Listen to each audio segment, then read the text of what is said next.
El problema es que usted no ha ido a la cruz, porque en la cruz está todo lo que usted necesita para ser libre. O sea, mucho más ahora usted tiene que cambiar, hermano. Usted tiene que dejar de estar lloriqueando de su situación y bobeando y hablando bobadas, y vaya a la cruz ya, para que seas libre, para que nadie te juzgue, para que nadie te vuelva a decir que vos sos esto, que sos un perdedor, que no servís para nada, que sos incapaz. Nadie te puede decir nada, porque Jesús tomó toda esa acusación y la llevó a la cruz para que fueras libre y vivieras en libertad.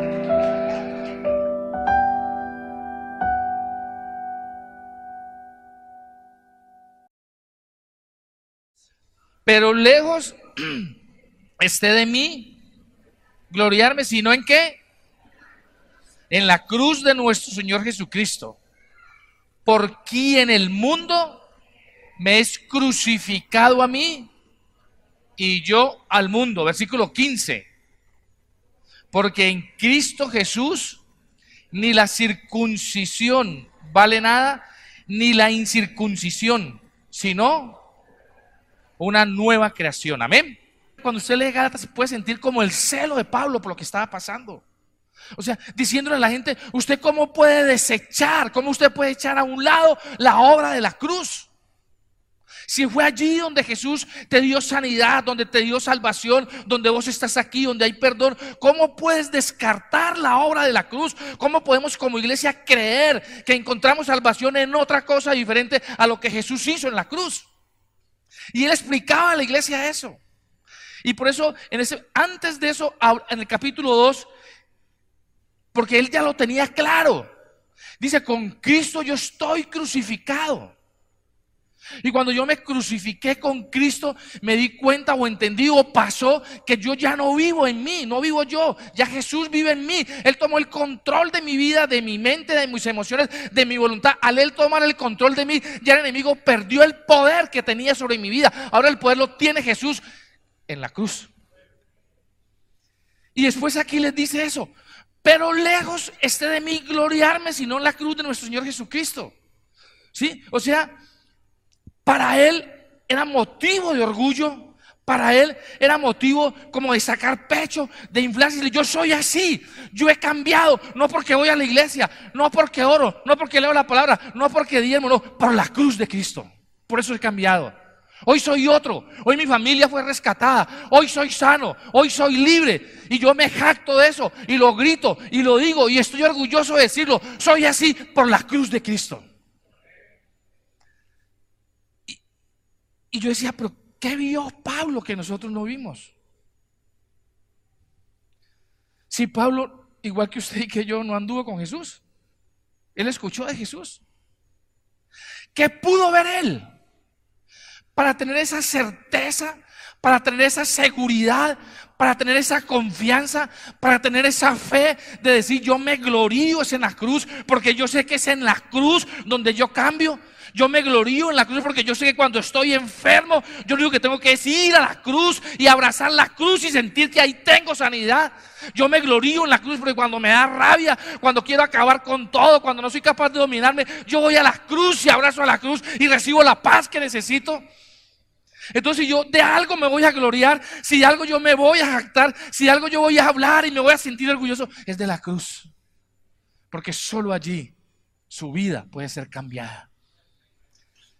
Y me parece increíble lo que dice: pero lejos esté de mí gloriarme, sino en la cruz de nuestro Señor Jesucristo, por quien el mundo me es crucificado, a mí y yo al mundo. Porque en Cristo Jesús ni la circuncisión vale nada, ni la incircuncisión no vale nada, sino ser transformado, ser renovado, ser una nueva creación. Y eso es lo que usted y yo necesitamos: que seamos renovados, que seamos cambiados, que dejemos de pensar como pensamos, que dejemos de profetizar siempre lo malo, que dejemos de destruir todo lo que tocamos, que seamos una nueva creación. La Nueva Versión Internacional, esos mismos 2 versículos los dice de esta manera: en cuanto a mí, jamás se me ocurra jactarme de otra cosa sino de la cruz de nuestro Señor Jesucristo, por quien el mundo ha sido crucificado para mí y yo para el mundo. Para nada cuenta estar o no estar circuncidado. Lo que importa es ser parte de una nueva creación. Me impactaba de ver la seguridad con que Pablo hablaba. Y yo le decía, Señor, muéstrame qué vio Pablo que no hemos visto nosotros. ¿Qué vio él? Para que su vida fuera transformada tan radicalmente. Él dice, yo perseguía a los cristianos, yo mataba a los cristianos. ¿Hay alguien aquí así? Que los persigue, ese que es cristiano y mira, y ese que es cristiano y ve, lo único que le falta es matarlo. Señor, ¿qué vio él? ¿Qué le revelaste a él? Para que nos lo reveles a nosotros, para poder esta mañana levantarnos de este lugar y para poder entender y poder ir a la cruz, para que nuestra vida de verdad sea cambiada. Si usted mirara a su interior ahora, si usted tuviera la posibilidad de cerrar sus ojos un momento y mirar su vida, usted ha sido transformado. O usted podrá decir, no, ya grito menos, ya la plata medio me alcanza, el matrimonio medio se me ha arreglado, la situación está más o menos. O usted puede decir, no, mi vida sí ha sido transformada, no estoy ni en ruina ni en pobreza, no tengo plata pero soy rico. A través de la muerte de Jesús en la cruz, Dios trata áreas en nuestras vidas. La primera trata el pecado que hay en nosotros. ¿Sí? Dios trata el pecado, eso solo lo va a anunciar. Trata con el dolor de cada uno de nosotros. Porque cuando hay pecado hay dolor. Trata con el sufrimiento de cada uno de nosotros. O sea, cuando Jesús vino a la cruz y murió allí, Dios a través de esa obra de Jesús empieza a tratar en nosotros con el pecado, con el dolor y el sufrimiento. Y pareciera que dolor y sufrimiento es igual y son diferentes.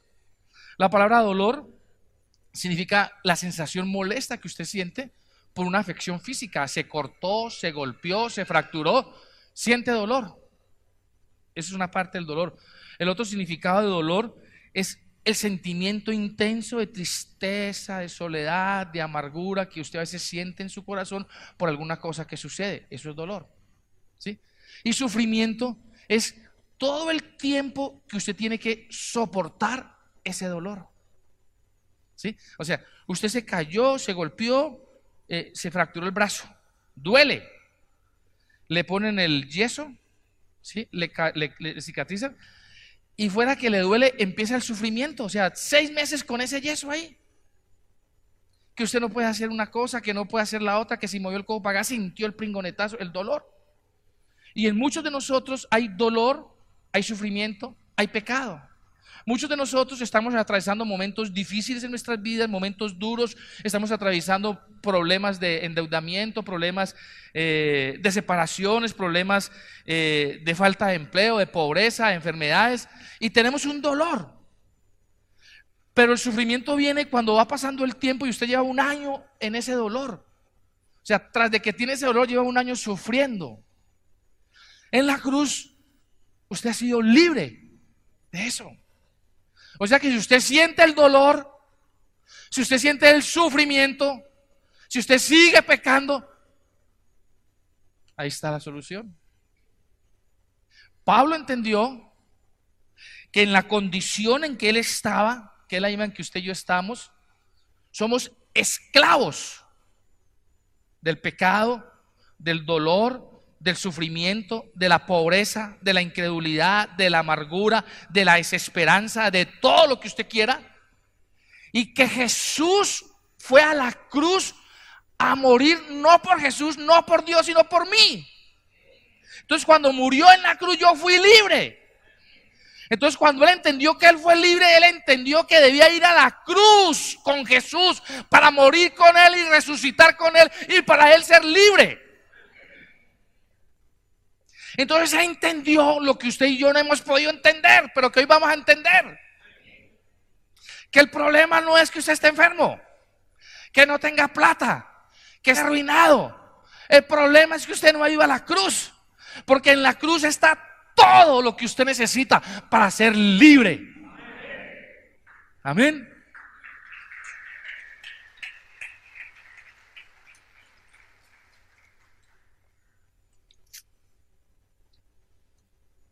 Él entendió lo que usted y yo hemos entendido. Acá yo, ¿cómo soy? Esclavo. ¿Cómo voy a decir aquí que soy hijo? No soy hijo, soy esclavo. ¿Cómo voy a decir aquí que soy libre? No soy libre, soy esclavo. Y a muchos se les llena la boca: yo soy hijo de Dios. Esclavo sos. Vos puedes decir soy hijo de Dios cuando has muerto en la cruz y has resucitado. Soy hijo. ¿Entendió eso? Pablo entendió que hay un diseño original. Yo nací para gobernar, yo nací para señorear. Dios me puso sobre la creación. Dios sopló aliento de vida sobre mí y su espíritu vino a mí y yo pude vivir, yo pude gobernar, yo pude señorear. Pero a muchos Jesús sopló, Dios sopló y por acá volvió y le salió. Entonces él entendió que hay un diseño original. Él entendió que el enemigo vino y a través de engaños y mentiras de la misma palabra. Porque no te engañó con otra cosa diferente, ni él se inventó nada. Cogió la misma palabra que usted y yo tenemos en la mano y la manipuló y la tergiversó y lo engañó. O sea que la palabra puede traer libertad a su vida o te puede esclavizar.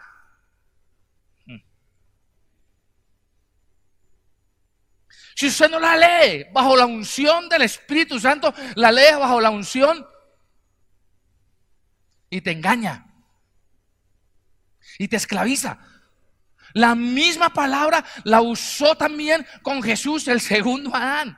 Y también dijo: como engañé a Adán y Eva, ahora voy a engañar a Jesús. Y fue y no pudo, porque Jesús estaba bajo la unción del Espíritu Santo. Porque cuando él fue tentado, si usted se devuelve un poquitico, dice que él se bautizó y pudo ver cómo el Espíritu Santo venía sobre él. O sea, está bajo la unción del Espíritu Santo. Entonces, ¿qué pasa? Usted no lee la palabra bajo la unción del Espíritu Santo. Usted lee la palabra bajo la unción. Amén. Entonces él entendió que él tenía un diseño. Hay un diseño que el enemigo vino y rompió y quitó ese diseño y se aprovechó del diseño de Dios, lo tomó él y empezó a gobernar el mundo a través de él. Pero él entendió que no nació para eso. Entonces yo necesito romper ese diseño que el enemigo vino y trajo. Yo necesito recuperar ese diseño original. Yo estoy mamado, estoy harto de vivir como vivo, de vivir pobre, de vivir arrancado, de vivir endeudado, de vivir enfermo. Ese no es el diseño de Dios. Y si Jesús vino a darme libertad, yo necesito ir a la cruz y morir en la cruz para que Él se glorifique en mí y para que Él tome el control de mi vida y para que yo me pueda parar y empezar en el nuevo diseño que Dios tiene para mí. Pero usted necesita entender eso, hermano. Allí Pablo recibió 2 revelaciones, yo creo, ¿no? Dentro de las muchas. Y yo digo: Señor, muéstramelas también, porque yo quiero verlas. Porque yo también quiero lo mismo. Yo no quiero vivir más en la condición en que estoy. Yo quiero lo que tu palabra dice: gobernar y señorear. Yo no quiero ser gobernado y señoreado por el mundo. Entonces yo lo invito a que habla Génesis capítulo 3, versículo 14 y versículo 15. Y Jehová Dios dijo a la serpiente: ¿quién era la serpiente? Por cuanto esto hiciste, maldita serás entre todas las bestias, entre todos los animales del campo. Sobre tu pecho andarás y polvo comerás todos los días de tu vida. Mire, o sea, Dios lanzó unas palabras sobre Satanás: te arrastrarás y comerás polvo. Y usted lo tiene sentado en un trono comiendo uvitas y comiendo de todo, manejando su vida. Cuando le digo te arrastrarás, será arrastrado. O sea, si se arrastra usted se puede parar encima, pero no, usted lo levantó, lo vistió y lo sentó en una mesita y le está dando buena comidita. Y todos los días se posa ante ella: ¿qué voy a hacer con este problema? Se acabó este matrimonio, me van a echar del puesto. Y hay un decreto sobre Satanás: se tiene que arrastrar, tiene que comer tierra. Eso dice la Biblia. Y polvo comerás todos los días de tu vida. Y pondré enemistad entre ti y la mujer, y entre tu simiente y la simiente suya. Simiente es herencia. Te herirá en la cabeza y tú lo herirás en el calcañar. O sea, de la herencia de la mujer saldría el hombre, la esperanza que iba a redimir otra vez nuestra vida y que nos iba a volver a señorear. Cuando habla, lo expliqué la semana pasada, de que te herirán en el calcañar, es que la serpiente iba a dar un golpe y era matar a Jesús, pero no sabía que matando a Jesús lo que estaba haciendo era matándose ella misma. Pero la simiente de la mujer, o sea, porque Jesús viene en la parte humana de la mujer, ¿sí o no? Y ella aplastará, no dice herirá, la aplastará. La aplastará. O sea, escuche esto. Tras de que se arrastra, tras de que come polvo, tras de que tiene la cabeza aplastada, usted la levantó, medio se la arregló, le puso un gorrito y la sentó en la sala de su casa. ¿Sí? Entonces, cuando Pablo leyó eso, cuando Pablo escuchó esa promesa, él entendió. La primera razón que yo quiero que usted y yo entendamos en esta mañana: la cruz es el centro de la historia. La cruz marca la diferencia en usted. Si usted vive, si usted siente, si usted le es revelada la cruz, su vida es partida en antes de la cruz y después de la cruz. O sea, hay un cambio sobrenatural en su vida, hay una transformación sobrenatural que usted puede hablar: mi vida antes de la cruz y mi vida hoy después de la cruz. Porque es lo que está diciendo allí. Entonces, antes de la cruz, yo miro la cruz y usted mira el Antiguo Testamento y todo el mundo esperaba que viniera un redentor. Todo el Antiguo Testamento habla de eso, ¿o no? La esperanza de un redentor, la esperanza de alguien que venía a redimir a su pueblo, que venía a rescatar en su pueblo, que venía a gobernar y a devolvernos el gobierno y el señorío que hemos perdido. La cruz. Y hoy usted y yo estamos aquí mirando la cruz. Y usted y yo sabemos, pero no vamos mirando la cruz y dándonos cuenta de que allí, o sea, los de allá miraban hacia adelante. Los que estaban acá, es el centro de la historia. Los que estaban acá miraban con esperanza, con paciencia, con fe el día de que Jesús viniera a redimir su pueblo, el día que Jesús viniera y la manera como iba a redimir a través de la cruz del Calvario al pueblo de Dios, esperando. ¿Sí me están entendiendo eso? Hoy usted está aquí no esperando, sino mirando que Jesús lo que tenía que hacer por usted y por mí ya lo hizo hace 2000 años, para que usted viva libre, para que sus pecados sean perdonados, para que usted gobierne y señoree sobre su vida, para que usted cambie. Ya lo hizo. Los de allá esperaban que Él viniera, usted ya está al otro lado. Él ya lo hizo. Usted tiene que ir a la cruz para usted empezar a gobernar y señorear. Por eso es el centro de la historia, por eso es el centro de la humanidad. Eso lo entendió Pablo. Ellos esperaban. Usted no tiene que esperar. Él ya vino y ya lo hizo. Tiene que ir a la cruz y morir a usted, para que usted tenga perdón de pecados, liberación, sanidad, cambio, transformación. Amén. Y lo segundo que entendió Pablo está en Romanos capítulo 5. Versículo 8, yo creo que no puedo explicar más. Mas Dios muestra su amor para con nosotros, en que siendo aún pecadores, Cristo murió por nosotros. Pues mucho más, estando ya justificados en su sangre, por Él seremos salvos de la ira. Porque si siendo enemigos fuimos reconciliados con Dios por la muerte de su Hijo, si siendo enemigos Él nos amó, si estando aún en pecados Él nos amó, si estando aún muertos en pecado mandó a su Hijo para que muriera por mí, para yo ser reconciliado, si siendo enemigo Él me mandó a Jesús. Entonces, pues lo que está diciendo aquí: Si siendo enemigos fuimos reconciliados con Dios por la muerte de su Hijo, mucho más ahora estando reconciliados seremos salvos por su vida. O sea, mucho más ahora usted tiene que cambiar, hermano. Usted tiene que dejar de estar lloriqueando de su situación y bobeando y hablando bobadas y vaya a la cruz ya. Si siendo enemigos mandó a Jesús para reconciliarme con Él, ahora más estando reconciliado, ¿qué más no hará Jesús conmigo? ¿Qué más no hará Dios conmigo? Yo entendí. Muchos están, no sé si está entendiendo, hermano.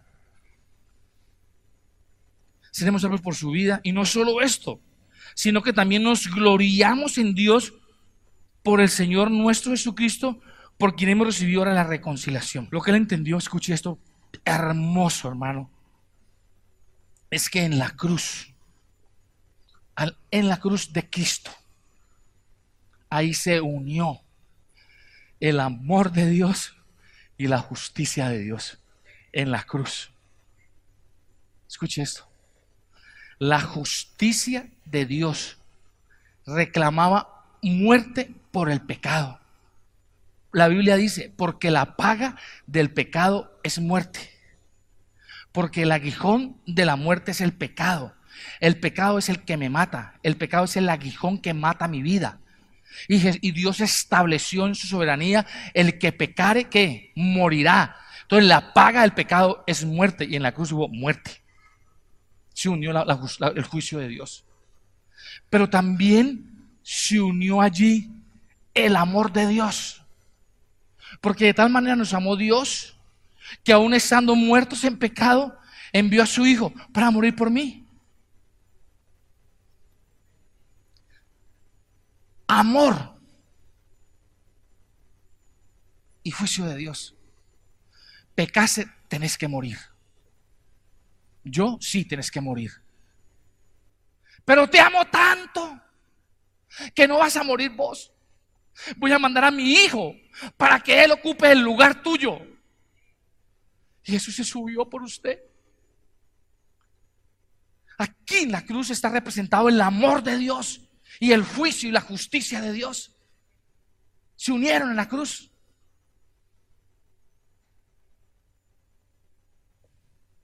Pecaste, tienes que morir. Juicio de Dios. Pero te amo tanto, hijo, hija, familia, pareja, hombre, mujer, padre, madre.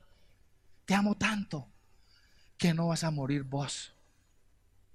Va a venir mi Hijo y va a coger el pecado tuyo, el de tu familia, el de tus hijos, el de tu esposa, el de tu esposo, el de tu papá, el de tu mamá. Va a coger todo el pecado de todos, lo va a tomar Él para que vos quedes limpio, para que vos quedes libre. Cuando Él fue y quitó tu pecado, lo cogió, le quitó la autoridad, el poder legal que Satanás tenía sobre tu vida, y lo tomó Él. Y por eso Él dijo, porque Satanás te acusa, tiene que morir, pecado tiene que morir. Entonces acúseme a mí y muero yo por usted, en vez de usted. O sea que Satanás no tiene ningún juicio sobre tu vida. Nadie te puede juzgar, nadie te puede juzgar. Por eso la Biblia dice, nadie te puede juzgar, solo te juzga Dios, nadie más. Se acabó el dolor, se acabó el sufrimiento. Porque lo que afectaba tu vida, que era el pecado, el aguijón que se había clavado en vos era el pecado, Él lo cogió, lo tomó, te lo quitó a vos.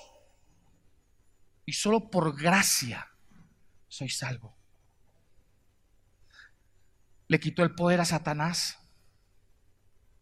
Le quitó la autoridad a Satanás de juzgarte. Le quitó el poder a todo el mundo de juzgarte. Por eso la Biblia dice, nadie te puede juzgar. Cuídate tú, quien quiera que seas, cuando juzgas a otro. Por eso Juan 3:17 dice, porque no vino Jesús al mundo a juzgar al mundo, a condenar al mundo, sino a que el mundo fuera salvo. Por eso cuando la mujer la Magdalena, la que fue sorprendida en el acto mismo de adulterio, escuche esto, hermano, le dijo: ¿quién te juzga? Nadie dice: ni yo, porque el único que te puede juzgar es mi papá.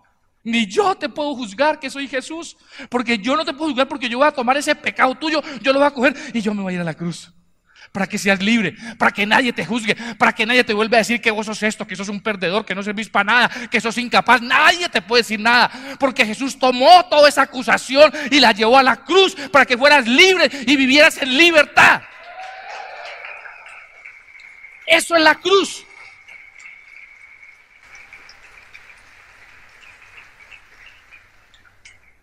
Ahora ya entiendo tantas cosas de la palabra. Porque ancha es la puerta y espacioso el camino que lleva a la perdición. Porque angosta la puerta. ¿Y qué?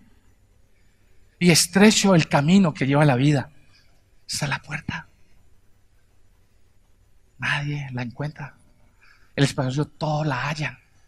Esta es la puerta de la que Jesús habla. Por eso dice: yo soy la puerta por la que entran sus ovejas. Ese es el camino angosto. ¿Por cuál camino estás andando? Necesitamos que nos sea revelada la cruz. Necesitamos ir a la cruz. Yo me imagino que Satanás iba de Dios y le decía: pecó, tiene que morir. Pecó y tiene que morir. Porque Satanás no había sino dos alternativas. Una, que el que peca muere. No va a morir, entonces tú eres un Dios injusto y tú no eres un Dios íntegro. Porque el que colocó la norma fue el mismo Dios. Pero Satanás nunca contó con que Dios tenía la tercera alternativa, que era enviar a su hijo a tomar tu pecado y el mío para ir a morir a la cruz. Para que él mismo, a través de la acusación, él mismo muriera. Satanás quedara quebrantado, Satanás quedara sin poder y sin autoridad sobre tu vida. Aplastado, como lo que dice que es, con la cabeza aplastada, arrastrándose, comiendo polvo. Amén. La pregunta es: ¿por cuál camino estás andando vos? ¿Por el ancho? El camino. Mire, yo tengo que decirle algo que nunca pensé que lo fuera a decir. Y es que este es el único camino a la vida. El único camino a la vida. Todo otro camino que usted coja, el ancho y el espacioso, es el camino al infierno. Al infierno, hermano. A la perdición, a la muerte. Por eso cuando se toma otro camino diferente a la cruz, las cosas no salen. Los problemas se te agrandan. Tu vida se opaca. Sentís que estás derrotado, que no hay solución, que no hay posibilidad, porque vas camino al infierno.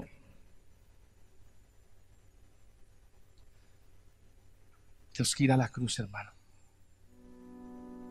Si usted quiere que su vida cambie, si usted quiere que su vida sea transformada, y por mencionar nomás lo voy a mencionar, usted lo dejo de tarea para que usted lo busque para que usted lo lea en su casa. Cuando Pablo entendió esas cosas, dijo: no, ahí está todo, todo está ahí. Yo no necesito pararme en las pestañas, no necesito pararme en las manos, no necesito dar 3 vueltas y caer parado. No, necesito es, así sea, arrastrándome, pero ir a la cruz. Es lo único que necesito. Porque en el instante en que usted llegue a la cruz y usted la toque, usted va a sentir el poder de Dios en su vida. Amén. Entonces, cuando Pablo entendió eso, entendió otro poco de cosas. Entendió 1 Corintios 1:18, porque la palabra de la cruz es locura a los que se pierden, pero a los que se salvan, esto es a nosotros, es poder de Dios. O sea, Pablo encontró que en la cruz Dios revela su poder. ¿Qué más encontró Pablo? Isaías 53:4.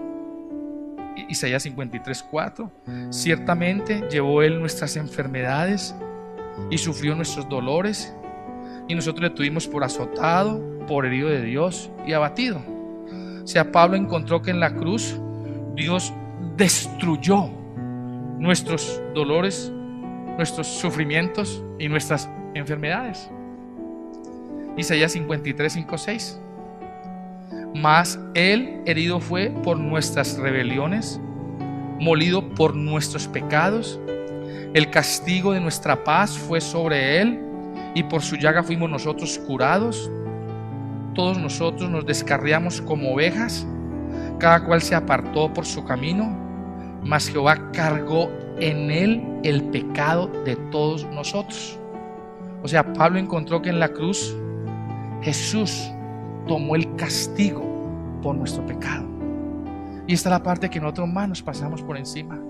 Efesios 2, 3, 16. Pero ahora en Cristo Jesús, vosotros que en otro tiempo estabais lejos, habéis sido hechos cercanos por la sangre de Cristo, porque Él es nuestra paz, que de ambos pueblos hizo uno, derribando la pared intermedia de separación, aboliendo en su carne las enemistades, la ley de los mandamientos expresados en ordenanzas, para crear en sí mismo de los dos un solo y nuevo hombre, haciendo la paz mediante la cruz, reconciliar con Dios a ambos en un solo cuerpo, matando en ella las enemistades.